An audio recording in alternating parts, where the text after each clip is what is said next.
Hi, everyone. Welcome to the first of the Elgato, I suppose, workshop streams.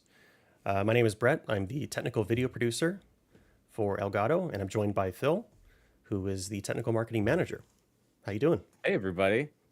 It's good to be back. I was just here. I think my face is familiar to maybe some of you guys watching, but Brett, you are new here on the block. And we have something pretty cool going on. So we're not just live in one place. Isn't that right? Yeah, so we're also streaming over on twitch.tv/Elgato to get a few more views over to this first stream on Elgato Workshop. So yeah, this is very new to me. I have streamed on my own for a few years, but it's a little bit stressful to stream on the official Elgato channel, but I think it'll be all right. And for on the opposite side of that, we're actually live on YouTube as well. So if you guys aren't familiar with our Elgato Workshop YouTube channel, we created a new channel a couple months ago to kind of centralize and bring together all of our awesome technical and educational content, all the stuff that we make to help you guys, use your Elgato products better or to learn about what you can do with them. And so we're going to be streaming over there. And today we are actually live on, well, both on Twitch and on YouTube. So we're going to be looking at two chats at once here at the same time. We have the technology to do that. Yes. So today's focus is about our new product, the HD60X. We did cover quite a lot of really great questions on launch day. Of course, I wasn't there, but I was there in spirit in the chat. But today is a little bit of a follow-up. So if there's any questions you all have about the product, we'll be taking some questions later on. But yeah, it's all about discussion about HD60X, possibly in a little bit more detail than you're used to. Yeah, that's really the goal here is that we're going to be having, of course, every time we launch a product, we'll have a launch live stream, which is going to be, going over all of the awesome features and all the things you can do. We're going to have our regular Wednesday streams. We have our partner takeovers, right? We have all of these awesome live streams going on. And this is going to be a new addition to that where we just focus a little bit more on the technical side of things. So we can get a little bit more into the nitty gritty of things and, maybe also wander off into the land of, talking about like dual PC setups and all the craziness that is. And, oh, I don't know, basically any of the more technical topics that you guys want to discuss that, um, we might not cover normally. We'll spend this hour that we have here, maybe a little more, maybe a little bit less. We'll spend that time discussing that here. So with that being said, definitely start dropping your guys' questions about HD60X in the chat and we can start pulling them up. Yep. And hey, if you're familiar with Elgato Workshop, maybe you remember my voice or recognize it. I did a fair amount of the Wavelink VST videos. Those were certainly very challenging. I also learned a lot about VSTs in the process. So if you haven't seen those, I think those are some pretty good productions that we put together. So we do have a pretty general guideline of the things, the topics we want to discuss about HD60X. But of course, again, if you have specific questions, feel free to leave them in the chat. And I also just dropped the link to the workshop channel. So if you guys want to go check out some of the videos or also watch the stream over there, you're more than welcome to. And yeah, we've been getting a lot of great questions from you guys on all of our social media throughout, since we've launched the HD60X. So we might be pulling a couple of those questions in. And again, of course, drop questions in the chat and we'll take time to go over that. It's also not just HD60X. Obviously, we want to focus on that because it's brand new. But I think we might be able to also touch on a couple other things here and there.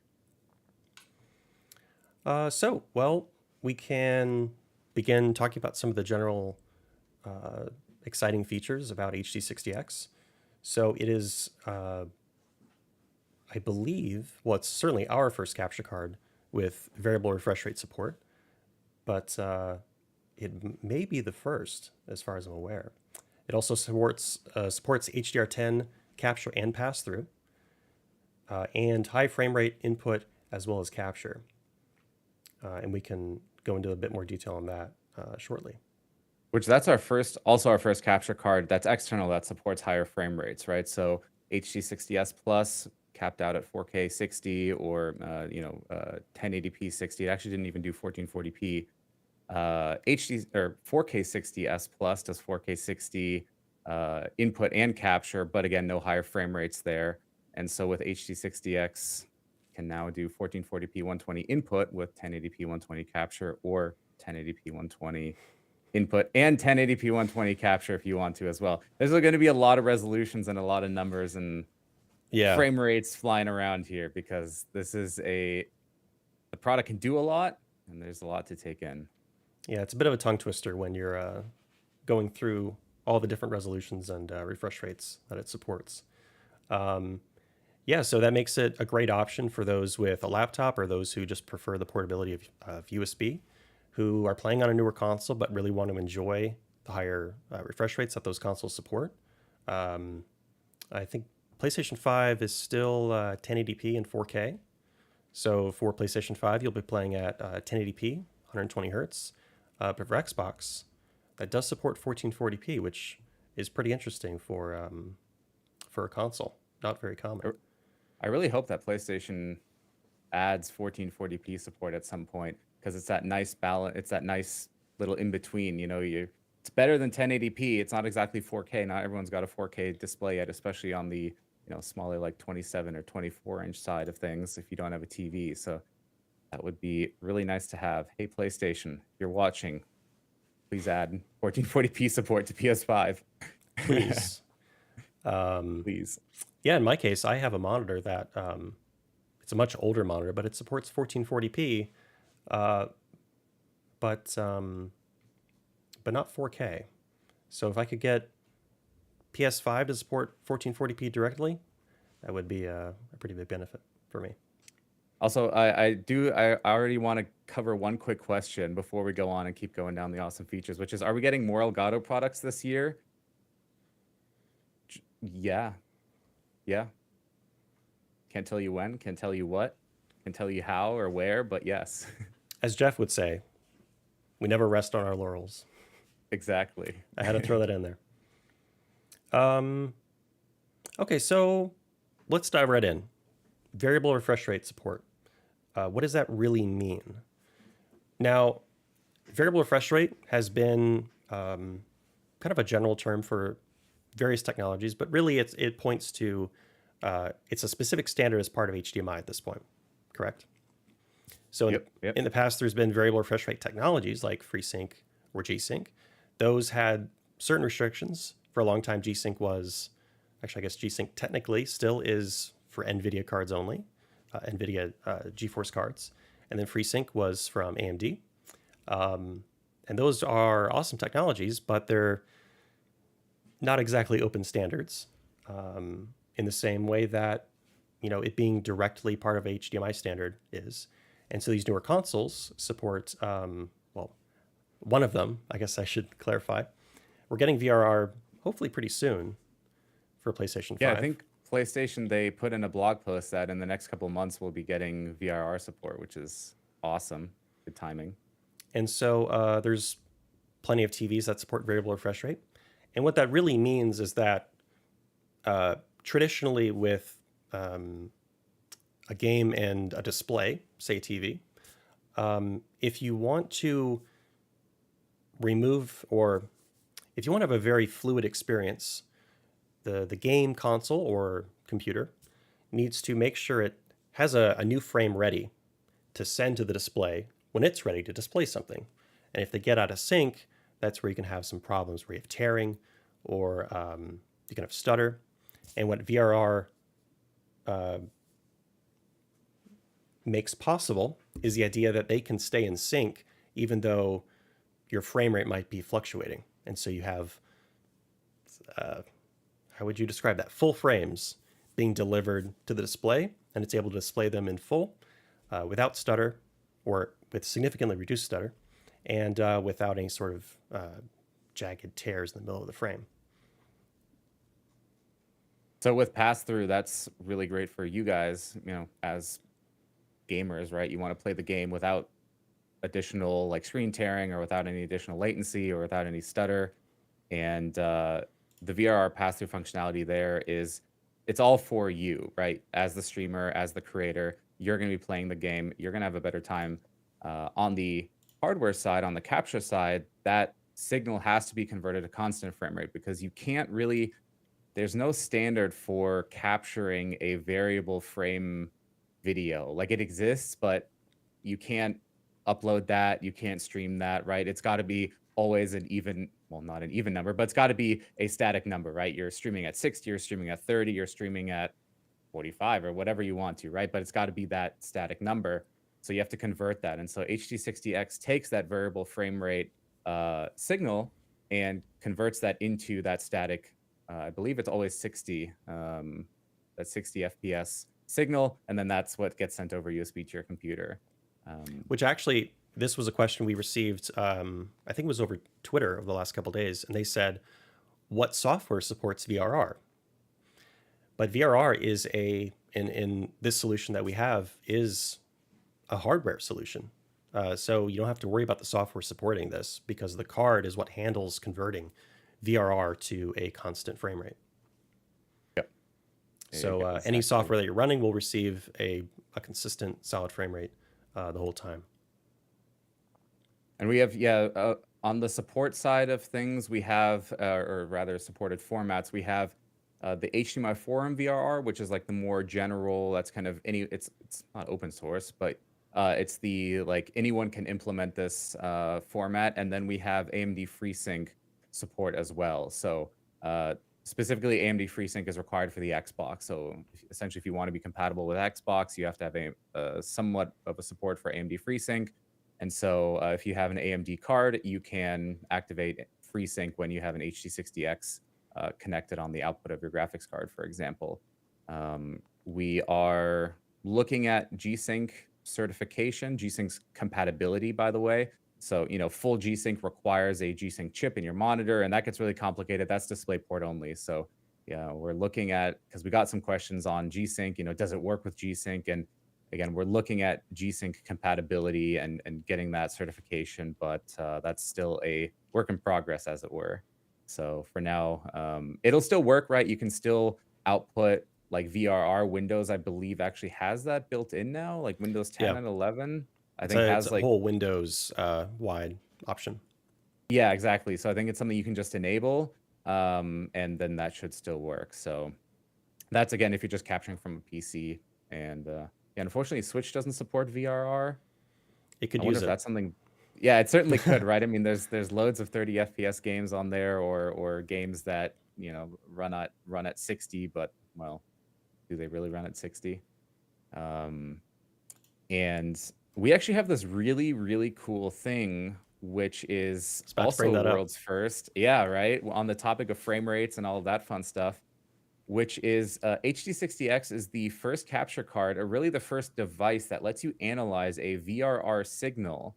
So we talked with our friends over Digital Foundry and a couple other community members, and essentially HD60X is able to log to a file the exact frame rate at a certain interval. So for example, over a 10-minute recording session, you can log what the frame rate is. And so if you've ever watched a Digital Foundry video, where they show you what the frame rate is kind of going up and down over time, when action heavy scenes, it might dip a little bit. And then if you're just roaming around, it goes up again.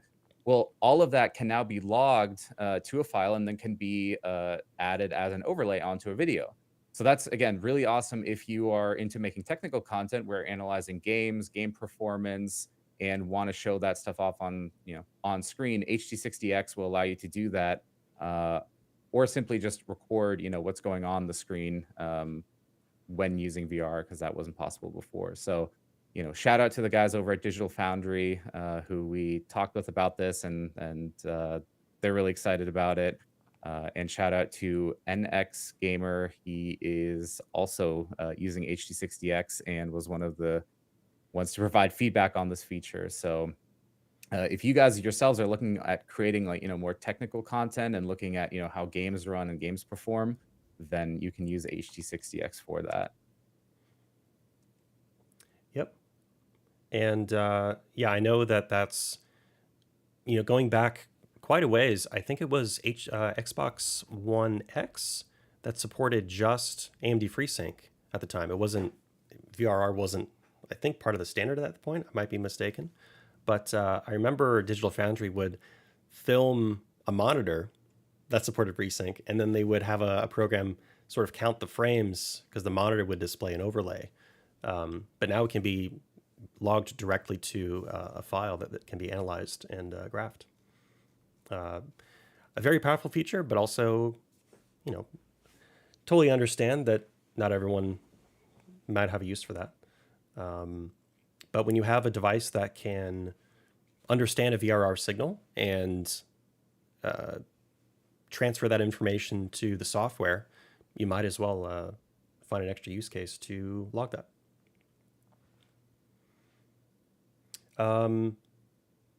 So some of you may have questions about, okay, VRR is great, but how do I actually take advantage of that? Now, you do need a display that supports VRR.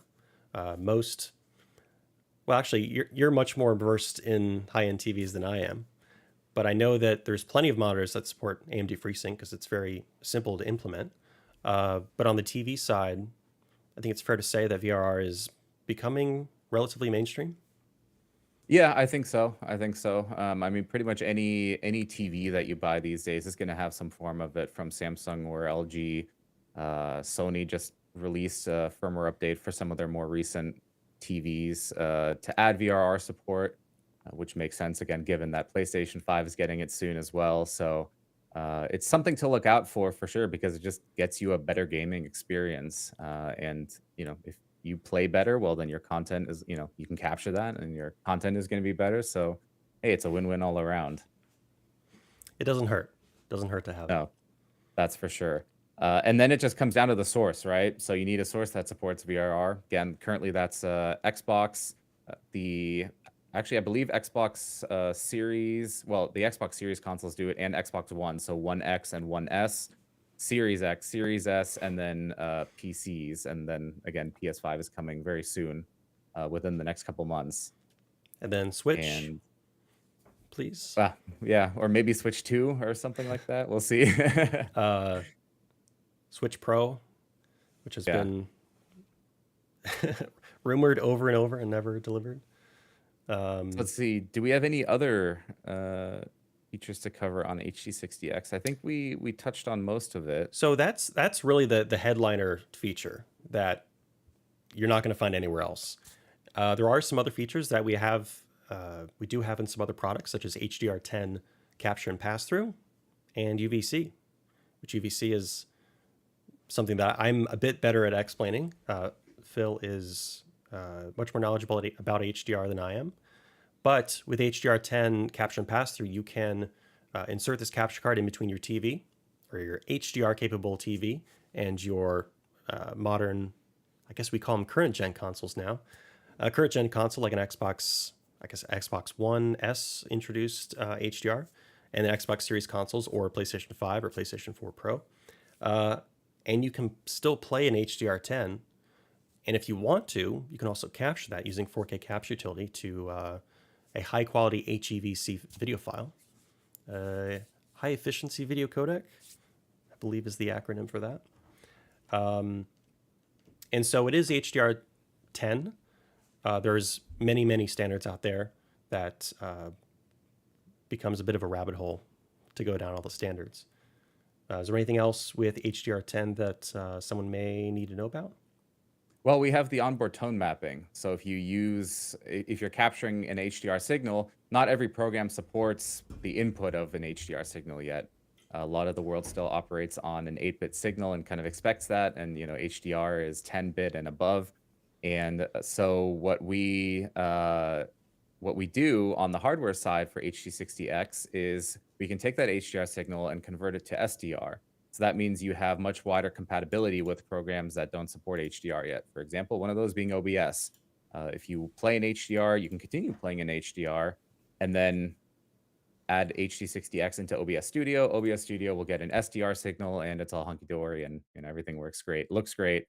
And that's actually one of the other things that we did with HD60X is we have an updated HDR to SDR tone mapping algorithm on the device. So essentially, when you have an HDR signal, you have to convert that to SDR. There's no like standard for that. That's kind of everyone just, well, eyeballing it is a little bit too loose, but you more or less just look at it. You're like, yeah, it looks good, and then you kind of go on from there. So through our experience of tone mapping with our previous capture devices, we again just updated the tone mapping algorithm, and so it should look even better. And again, HDR and SDR, something's got to give. It's going to look different, but it should just look more natural now.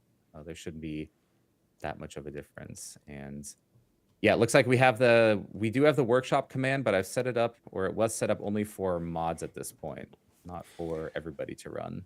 Should be working. But yeah, And with HDR, yeah. So about tone mapping, when you're going from a 10-bit signal to an 8-bit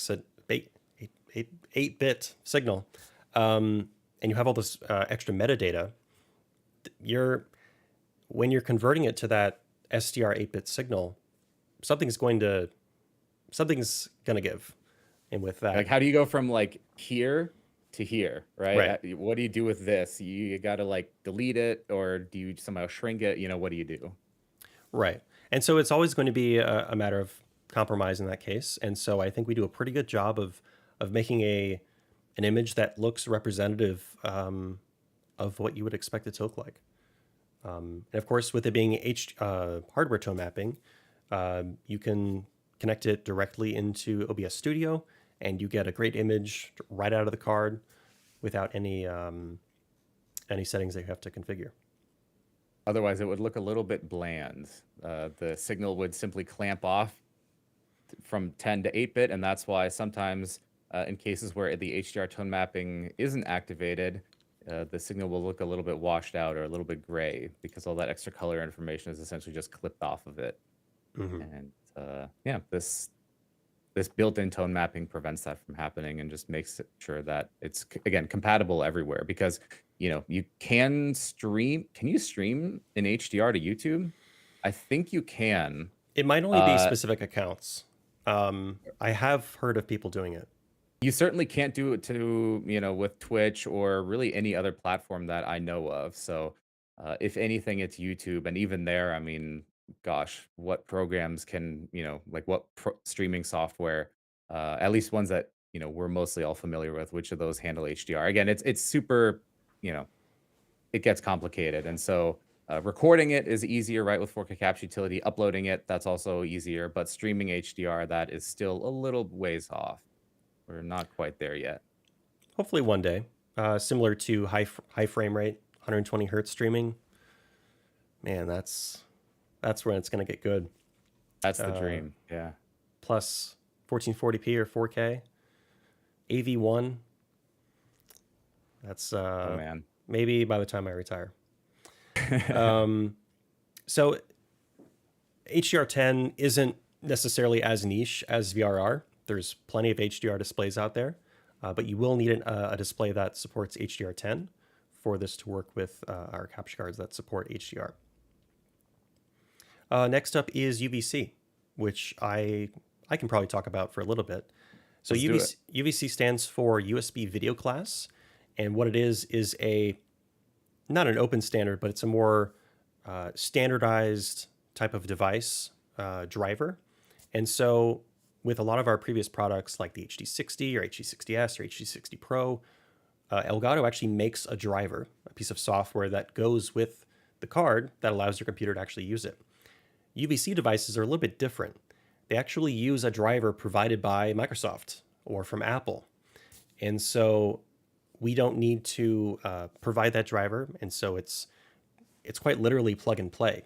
Plug it in, the computer sees it as a UVC device, pulls the driver from, I guess, Windows Update these days, but pulls this driver and then installs it for your device, and it's all handled by your operating system directly.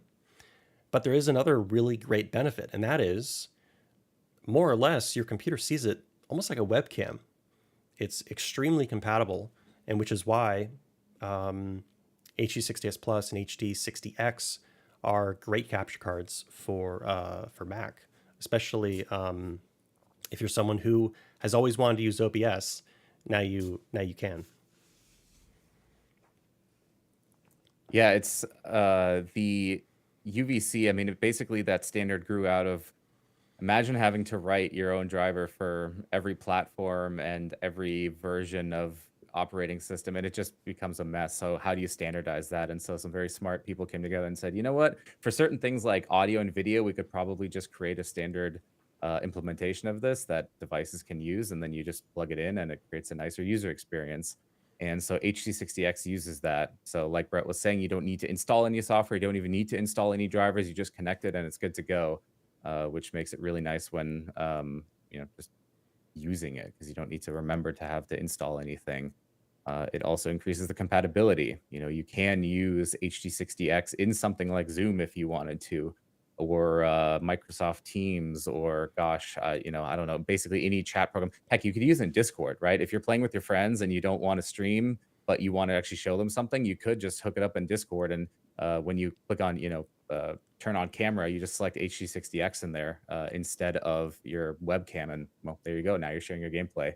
So it enables some cool functionality.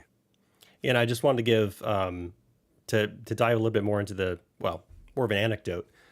When work from home had a really big surge, people who had these UVC capture cards like HD60s Plus, they were finding out that, hey, this is basically a souped up cam link. And so what they would normally use for streaming games or something, they were able to plug their camera into and actually used it for their camera for, meetings with coworkers. For about 4.5 years, I worked in support, and that was often a question that we would get is, can I use my capture card with my camera to do video conferencing? And those who had, and at least on Windows, you have a little bit more flexibility with which type of capture cards you can use. But those on Mac, HD60s Plus was a real savior, because you can use it in basically any piece of software on Mac, which was very, very handy. By the way, I see you guys in chat there. I see you guys looking at my background, looking at the shelf. No, I'm not leaking any new products. You're not going to find anything there. We There's checked. nothing interesting. Extensively. Don't worry. There's nothing there. I did see Steggy from Elgato in YouTube chat. I just want to say I used rest on our laurels, because I had to do it in your stead. So I think we should just start diving into some of the questions. I've been seeing a lot of them coming in from chat. Sure. So I have a couple here. Let's see if I set this up right. There we go. So MS Placed says or asks, what makes it better than HD60S? Like, is the audio better on connection without extra cords, or does that still have to be done? I assume you're referring to ChatLink, possibly. That's probably what you're referring to. And the answer is, well, that ChatLink isn't a solution really for the capture side. ChatLink is a solution for, unfortunately, a bit of a weakness on the console side. Consoles, well, it's a little bit better with Xbox, but like, for example, with PlayStation 4 or PlayStation 5, though that console only outputs audio to one device at a time, whether that's a headset connected to your controller, which is how you would actually connect ChatLink, or it's to your TV over HDMI, or it's to a headset over wireless, like through a transceiver or maybe Bluetooth. And so if you're using a headset, audio does not reach the capture card. And so ChatLink is a way of bypassing some of those limitations with PlayStation 4 and PlayStation 5, which in the case of those consoles, ChatLink is just about a necessity with how limited it is. With Xbox, at least, there are certain circumstances where ChatLink Pro can benefit you if you're an Xbox user. But in the case of Xbox, you can send game audio to your HDMI TV or capture card and to your headset at the same time. But also, party chat goes to both your TV and your headset. However, the one thing that only goes to your headset is lobby chat, or chat that you hear in game but isn't part of your party, essentially. And so, if you really want to capture that, you do need a chat link for that. I think the second part of that question is also, how is it better than HD60? Like basically what's new or what's better? And it comes down to a couple things, right? So you have the main thing is VRR pass through. You get that, which you don't get with the HD60 S, or I think you mentioned, S, but it's also better than the S Plus in that sense.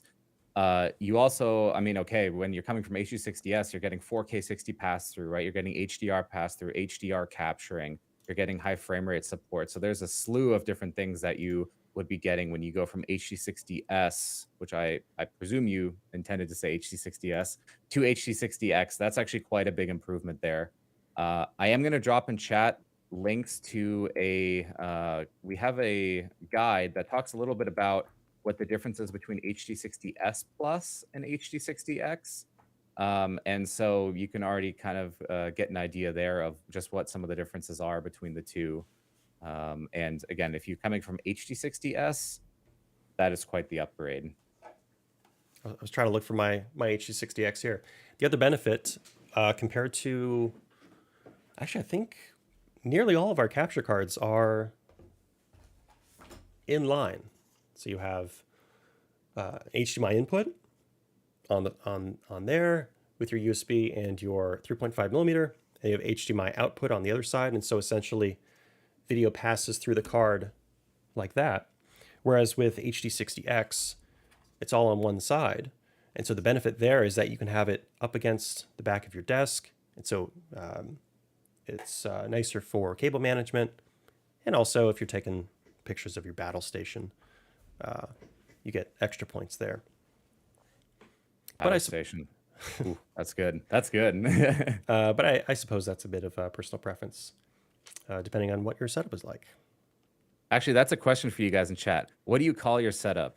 Is it like battle station, creator station? Is it your command center? Like, what do you call your setup? Let me know. I'm curious now. I can't remember. Besides that one time, I can't remember the last time I used Battle Station. Is it your PlayStation? Actually, I think I might be copyrighted by a brand out there. It's my Game Station. There we go. That's the knockoff brand. Your wife calls it the Nerd Corner. Yeah, okay. But hey, your wife, she's missing out. There's some great games out there. So what's up? What's next? What else do we have? Let's see here. Performance differences. This is a kind of similar to what we discussed, but I don't know how you say that. Patog7 says or asks, is there any other performance differences between HD60X and HD60S Plus? In a way, there is, which we found out. when you put it that way, yeah. So you can't think of it like a processor on a computer, right? Like where a processor gets just, you buy one from 10 years ago, it's a little bit slower, and then you buy one now, it's just, it's faster, and it does the same thing faster, right? With HD60X, compared to previous capture cards, you're actually getting new features, right? It can do new things that previous capture cards couldn't do because there's new technology in there. Again, the primary one really being VRR pass-through, high frame rate support. So in that sense, the performance is better, right? It just has new features. What is also interesting is that HD60X is our fastest ever capture to preview latency capture card. So what do I mean by that? Well, essentially, the HDMI signal goes into the capture card, and then it has to be converted to a signal that the computer understands, and then that gets sent over USB. That process of converting the HDMI signal, sending it over USB to the computer, and then the computer actually, in whatever program you have to open, displaying it, that's the fastest it's been in any of our capture cards. And if we go by ePosvox, a very popular content creator who good, can I say friend of ours? Someone who reviews all of our products and is he's an awesome educator as well. I suggest watching his content if you guys want to actually learn about content creation. But he has been testing the latency of capture cards for many, many years now and has a great long list of them. And HD60X is at the very tip top of that list. So it is the fastest capture latency capture card on the planet right now, I think. What that essentially means is that when you're playing a game, you're just going to see the video faster in the preview of your capture software. Um, so that in this case, what's interesting here is you can possibly, depending on your sensitivity to essentially latency and like input lag, you might even be able to play certain games right in the software preview. So if you have something like OBS open and you don't have a second monitor, or you just want to play right there, you could do that for some games, right? Not all games. Like, would you want to do that with, oh, I don't know, Valorant, Counter-Strike, Call of Duty, shooters? Right. Probably not. You're right, because there's still some latency. I believe it's 31 milliseconds, which is about 2 frames at 60 FPS, right? 16.6 milliseconds at 60 frames per second. You have two of those frames, you're at like 31, 32 milliseconds. Which is Um, about as much as some TVs actually on the yeah, market. yeah, yeah, definitely. LCD TVs, right? OLEDs these days, they get incredibly fast. I think you can get them down to like 4 milliseconds or something like that. Input lag. Yeah, that's a whole topic and then some. But You're the OLED king of the group. dude, OLED, once you go OLED, you can't go back. That's why I'm scared to get Um, one. and so again, with this 32 milliseconds of delay, right? That's what's actually coming in from the console. You can then, in something like OBS's preview, play the game if you wanted to. So something like Mario would be perfect, right? Or an action game of some sort where you don't need split second, frame accurate input. Would I play Elden Ring on it? Probably not. That might mess with your timing a little bit. Hmm. But yeah, it's Which I've certainly heard is low enough important for that. in Elden Ring. Yeah, yeah. I haven't played the game myself. I wouldn't know. So yeah, Um, I can speak from personal experience that I've played Forza Horizon 5 or Forza. I don't know who. It's like GIF versus GIF, well, but that's another chat question right there. Is it Forza or Forza I or say Forza usually Forza? to sound smarter. Um, but I would play it in the OBS preview just fine. However, because I have history working in support, we do want to say that there is a reason there's an HDMI pass-through port on the device. So for the optimal experience, we suggest connecting a monitor or TV directly to the HDMI output of your HD60X or any Elgato capture card for the lowest latency possible. That's my little fine print disclaimer there. So this is I hate to throw these type of questions at you all the time, but why no HDMI 2.1? I saw that question in the queue, and I was hoping and wondering when you were going to bring it up. So whoever asked that question, it is a great question, and there's two very simple answers: progress of technology and cost. So, could we make a HDMI 2.1 capture card today? Probably yes. Would it cost a lot of money? Absolutely. And I'm not talking, HD60X is $200. I'm not talking, 300 or 350. I'm talking upwards of like 1,000 or more even of dollars. And that's a lot of money, right? And I know you guys like HDMI 2.1. I love it, right? Like we already said, I've got an OLED TV set up. I've got Xbox Series X, PlayStation 5. I want to be able to capture it and, play in 4K 120 or eventually 8K 60 whenever that, kind of rolls around. But unfortunately, that it's just too expensive right now. We can't put out a $2,000 capture card because at that point, none of you guys are going to be able to afford it and none of you guys are going to get it.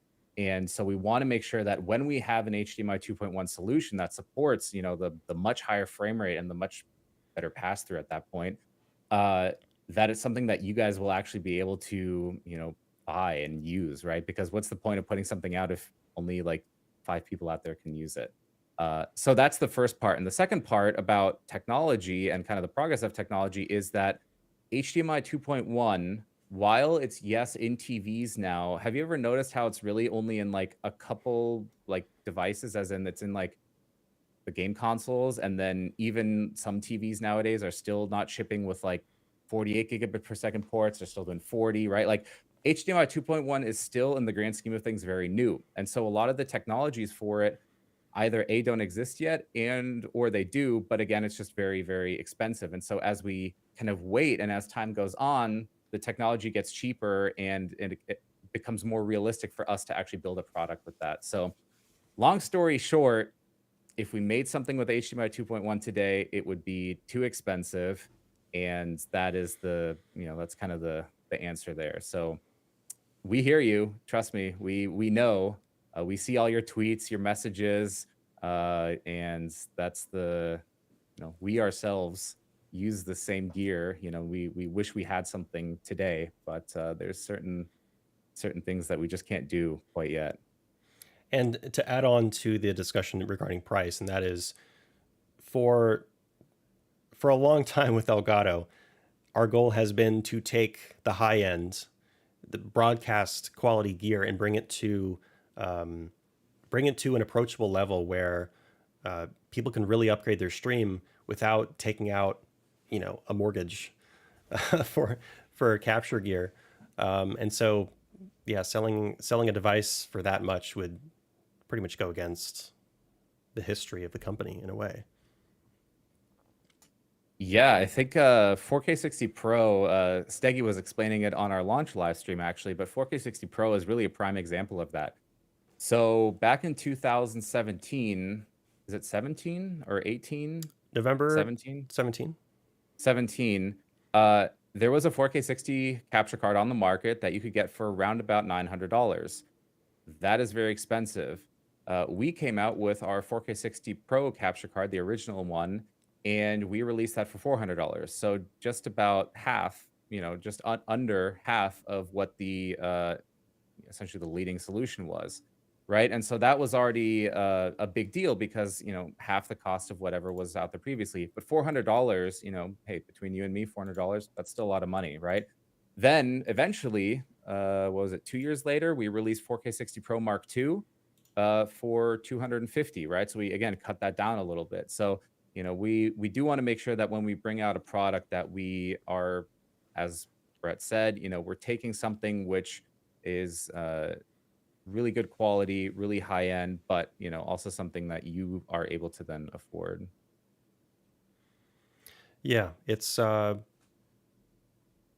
probably not necessarily a goal, but we have a history of doing that, and selling something for that sort of high price would certainly go against that.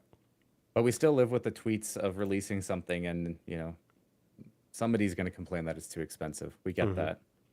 We know. So let's see.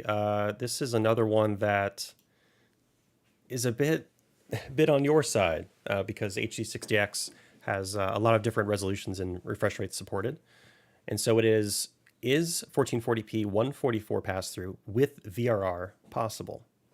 And I believe this is reaching HDMI 2.0 limitations. We're on the edge. Yes. So it is theoretically possible, however, not with HD60X, because the way that HD60X works internally is essentially odd frame rates like that. It doesn't manage very well.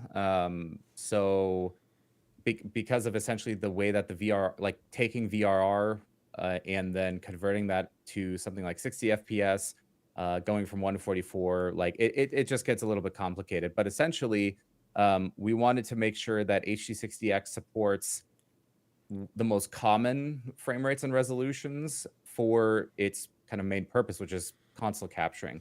Consoles output, if anything, right, if at all, at 120 hertz. Again, PS5 does 1080p. Xbox Series X can do 1440p 120, but they don't go faster than that, right? They don't do 144. They don't do like 200 or 240. So at that point, we just wanted to make sure that we support 120 the best that we can at 1440p, at 1080p. And then if you have a PC, the difference between 120 and 144 isn't that much. Maybe this is blasphemy, but I personally actually limit my display to 120 just because it makes capturing and other things a little bit I easier. do as well. I'm sorry, everyone. I have an Also, overclockable yeah. monitor and I underclock it. And it also makes it easier when you're dealing with video content like 60 hertz because it's a more even number going into 120, right? Because you just double the frames. Anyways, uh, yeah, so that's why we don't support 144. It's simply a question of compatibility and making sure that we support the greatest amount of formats while again making sure that the device does what it's supposed to do. So this was a question from our YouTube chat a little while ago from Polygon, which it's a very fair question, but it has a lot of explanation involved, and that is, what's the bit rate for Elgato 8? Well, he says Elgato 60X, but I assume HD60X, and is it better than HD60S? Now the thing is, Great question. I love it. oh, I love these questions. So, first of all, HD60X sends uncompressed video into your computer, which is why it uses USB 3.0 or USB 3.1 Gen 1, 3.2 Gen 1, however, which day of the week the USB IF decides to name it. But it uses a lot of bandwidth to send uncompressed video into your computer. Now, the reason it uses uncompressed video is because with less processing means you get lower latency, which, as we discussed earlier, is really, really low on HD60X. And so, practically speaking, the bitrate of the device itself is, well, let's just take a number. Let's say 1080p 60 FPS is, well, from this card, I think is 1.9 gigabits per second. Just about, yeah. Ish. You're not streaming to Twitch with that, although I would love to. But what's really happening is, compared to our previous products like HD, really old products, HD and HD60, they have an encoder because they still did 1080p 60. Well, but the kicker was over USB 2, right? So you had to encode the video. So that's where you have to shrink that massive amount of data down into a more easily transportable version that can go over the much, much slower USB 2.0.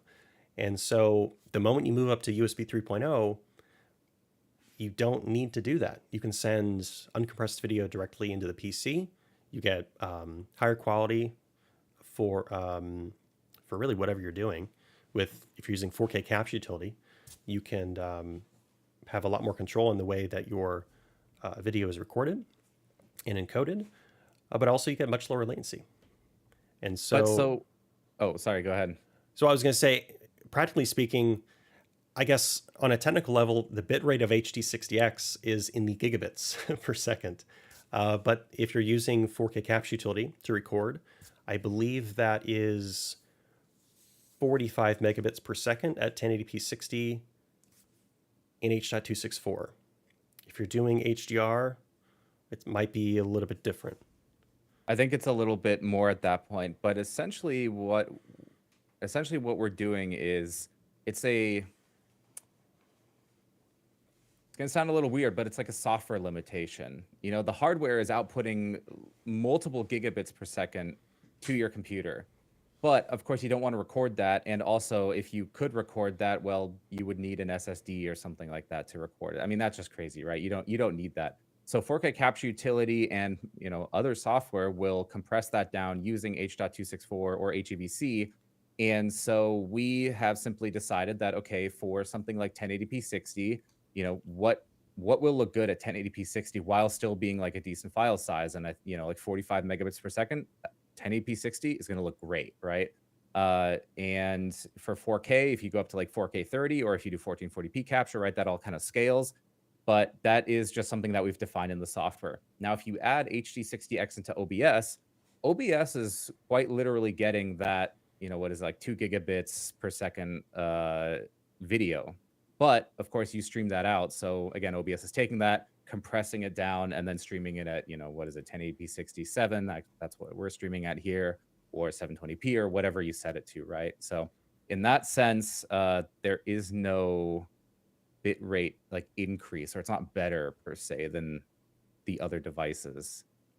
Because both actually, we can name them off: HD60X, HD60S Plus, HD60S. Did I ever say that? HD60 Pro, which there's a little asterisk on that, I suppose. Mm-hmm. 4K 60 Pro Mark 1, 4K 60 Pro Mark 2, and Camlink. And Camlink 4K, Camlink Pro, all of Yep. those provide uncompressed video into the system, which is why they provide much lower latency than our ancient cards like HD and HD60. Yep. Let's see. Oh, Anne says, so much tech terms to take in. I apologize. Once I get started, once there's a really great question that I can talk about, I get a little bit carried away. But that's exactly why we're here, and that's why we're doing these streams, and why we're going to continue doing these in the future, is so that way we can spend this time with you guys. And if you want to, we can get into all the nitty gritty details. And yeah, it's stuff that normally is very hard for us to convey. Like, of course, we engage with a ton of you guys on Twitter, on Discord, on Reddit, but how do we explain some of this stuff when you guys have questions for us in, what is it, 240 characters? It's a little bit tough. 280. 280. Okay, see.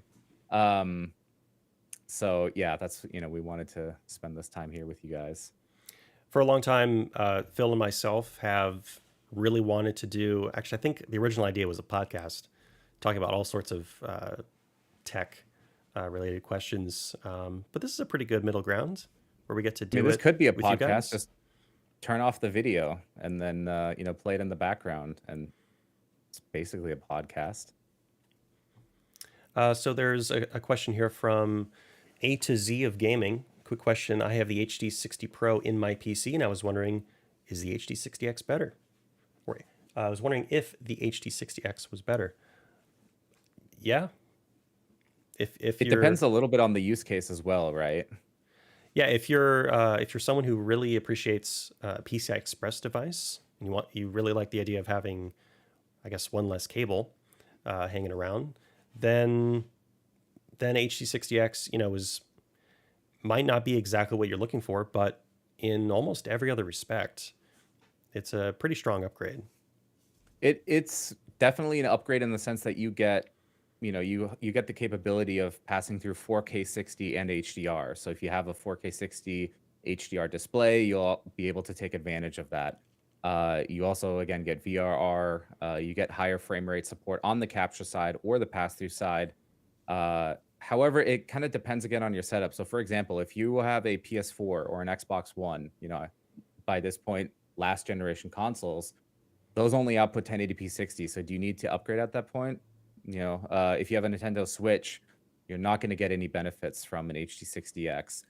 If you have, if you're trying to get into the PC capture side, then that would be an area where you do get an upgrade, right? Because HD60X supports things like 1440p 120, so you'll be able to hopefully do something like display cloning or a straight up pass through with your display, and it'll be a little bit easier. Also, Check Tech, one of the Elgato crew, says, "Yo, I do a podcast." All right, let's do it. Let's do a podcast. Quick, we got to figure out a topic. What do we talk about? So I do have this is more of a support question, I would say, from, let's see here, Trey Dobbs. Are there still issues with X570 motherboards and Camlink Pros on PCI Express 4? Great question. So there was an issue last year that AMD themselves had to fix with a BIOS update. So if you're still experiencing that, I would definitely make sure you reach out to our support team, which I believe we have a command for that. Do we? Could someone... I don't remember the commands. But I will post that in chat. Exclamation point help, maybe? I don't know. That would make sense. Helvetica is here. Exclamation point support. Now we have nothing to fear. So if you can reach out to our support team, they will verify. There we go. They will verify what the source of that particular issue is, and if it is a firmware or not firmware update, a BIOS update for your X570 motherboard, they can advise on that. I would also like to point out that it was specifically only an issue with USB devices because the motherboard was having problems, right? So AMD confirmed that because they were one of the first ones to add PCIe Gen 4 and they had this new chipset, and there's some USB controller stuff, that they had an issue there that was resolved via BIOS update. And so, it affected audio devices. It affected basically anything that... Yeah, it wasn't anything just USB. us. Loads It and loads of wasn't just us. products experienced that. But I also want to make sure that, so Camlink Pro was never affected, right? Because Camlink Pro is a PCI card, so those didn't have any issues. It was only ever USB devices. And again, by now, I think all those BIOSes have been out for quite a long time. So it's, worth checking out. Make sure you're all up to date there. Yep. And also because it's related to PCI Express 4, it can also happen on B550 motherboards, if I recall correctly. I think so, yes. Yeah. I'm looking through both of our chats, both on youtube.com/Elgato Workshop and our twitch.tv/Elgato chats. And I'm not seeing that many more HD60X questions. Oh, just got one in. Let me put it on screen. I'm very, very close to pulling the trigger on the HD60X. Can I still use my HD60S at the same time? Yes, kind of. So we mentioned a little bit earlier about bandwidth and bit rates. HD60S at 1080p 60, I believe, is about 1.9 gigabits per second, 1900 megabits per second. And that, on a typical USB 3.0 port, is approaching half of the bandwidth available. And so if you're going to be using an HD60X as well, it's very important that you have them essentially separated on different root hubs. Yeah. I need to... I know that article. Can you actually show it? Oh, we have something... Yeah, okay, yeah. So the simple answer is that, yes, you can run both of them at the same time. You can add them to OBS at the same time if you want to, right?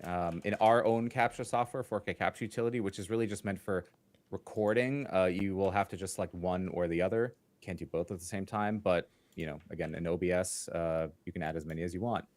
And all you have to pay attention to is that they are connected to, their own USB root hubs. And then you should be good to go. You could even add more in theory. That's it's scary to say, but yeah, you could you could have more if you wanted to. Yeah, that's where my tech support roots are beginning to make me queasy. Tingle, yeah. And that, most commonly we get that question around Camlink 4K. So people want to run multiple cameras for different angles, or they're doing a podcast with two people. And that is an issue that can come up is, USB 3.0 is awesome. But when you begin, just the way it's architected, when you begin to add a little bit too many things at once, it can begin to choke. And it's very important that you manage your bandwidth appropriately. I did see a question. I went back a little bit earlier on the YouTube side, which is how much is Elgato Retro? I think that is a question about the Camlink Retro, which isn't actually a real device. That was just an April Fool's joke, and I believe it was $69.42? I believe was the price. But yeah, that was a almost too well executed April Fool's joke, because we've heard from a lot of you guys. You're like, hey, I would actually want this. Can I have this? And I mean, it's always nice when a joke turns into something, that where the feedback is, it's a joke, but also can we actually have that? I saw a couple of those out there. Yeah. Uh-oh. Is there that much demand? That was I gotta say, that was a great video that Jeff put together. Yep, very awesome. Also, I helped because I played Halo Infinite with him, and I was meleeing his body to get that clip. There you So go, cameo. I'm a natural actor. Uh, So I'm not seeing too many more questions about HD60X or technical questions. So I think it's time to wrap up. I think So we had. Oh, there's actually one more from Frybry. Again, earlier YouTube question. Kind of. Elgato should make a dual monitor mount. Would definitely buy. And that's interesting because we've got a multi-mount system, and that's really just made for accessories. We don't have anything for monitors. I don't. You never say never, but there's a lot of monitor stands out there. There's really, really nice ones. I'm using one myself, and I just don't think that's something, we're going to focus on being able to mount your camera, your microphone, your lights, whatever else you might need so that you can create content. But monitors themselves, I don't really see us getting into that. Also, question though, you guys might be interested. Your audio sounds really great, Brett. What are you using? That looks like a Wave 3, but what else? It is. It's an Elgato Wave 3 on a Wave Arm LP, Wave Micro LP. And let's see. I'm using a couple of VSTs. I'm using a couple of VSTs. I'm using RN noise for a little bit of noise reduction. I'm using a tiny bit of compression through our very dear friend Recomp. And that's about it right now. I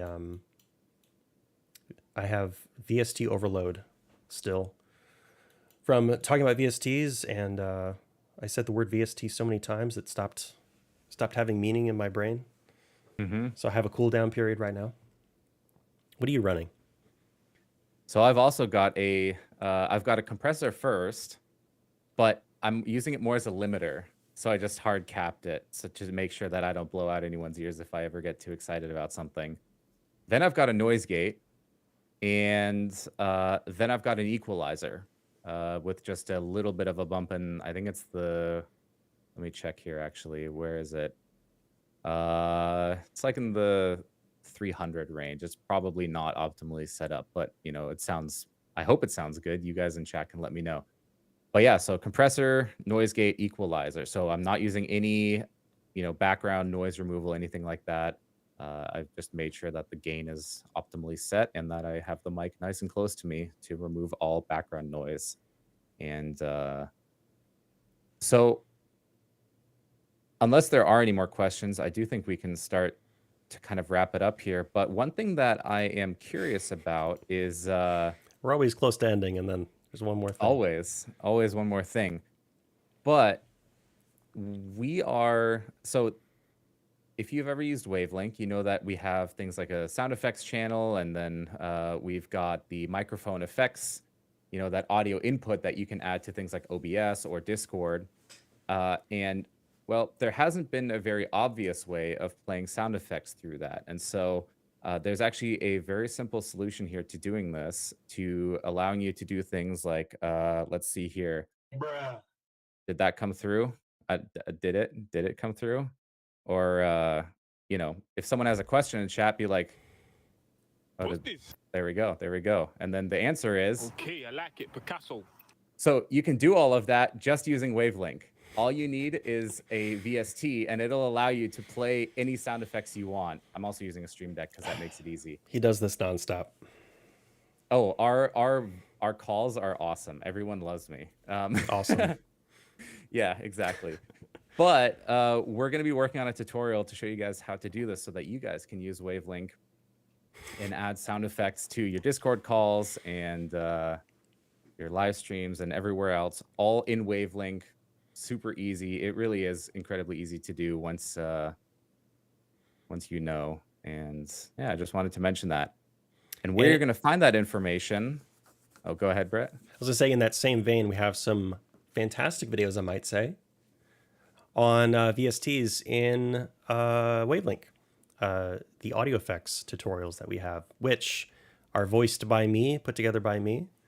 So I highly suggest you check those out. And those can be found over on youtube.com/Elgato Workshop, which has the command that people have been spamming in Twitch chat, thankfully.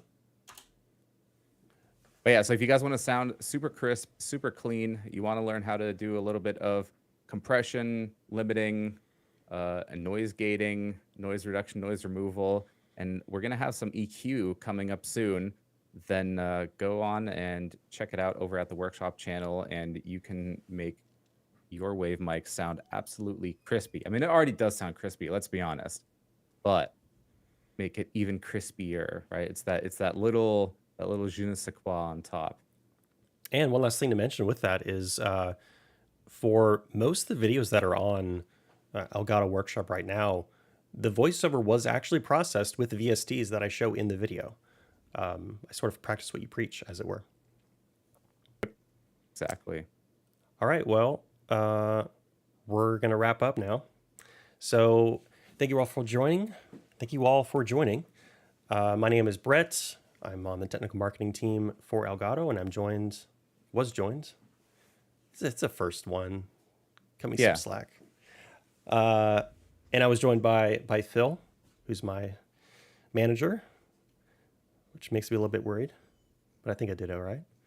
And this is hopefully going to be a regular thing.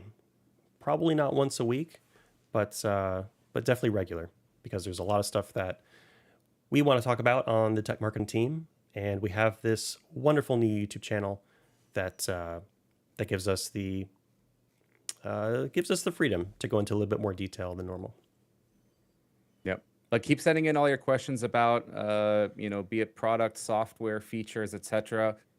Wherever we are available, right? So that's on Twitter. We're constantly checking, making sure you guys get your answers on there. Discord, we're very active on Reddit. We're doing these live streams.